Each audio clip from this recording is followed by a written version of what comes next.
বিসমিল্লাহির রহমানির রহিম। আসসালামু আলাইকুম প্রিয় ভাই বোনেরা, দেশের ভিতরে এবং বাহিরে কেমন আছেন? আলহামদুলিল্লাহ ভালো আছি আমি। এখানে আমি টমেটো আর সিমের ভর্তা বানাচ্ছি, একসাথে দিয়ে দিচ্ছি।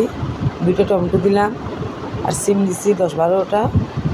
এগুলো দিয়ে আমি সরষের তেল, কাঁচামরিচ, ধনেপাতা এগুলো দিয়ে ভর্তা বানাচ্ছি।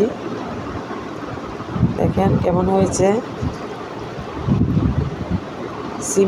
সিমের মধ্যে বিচিটা হয়ে গেছে, সিমের বিচি। যে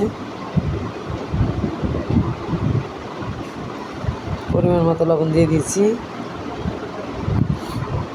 দেখেন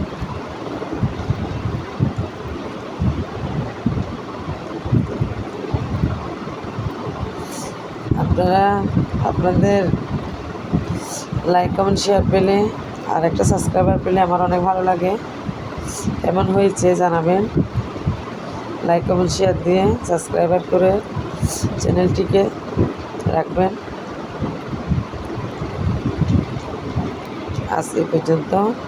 আল্লাহ হাফেজ।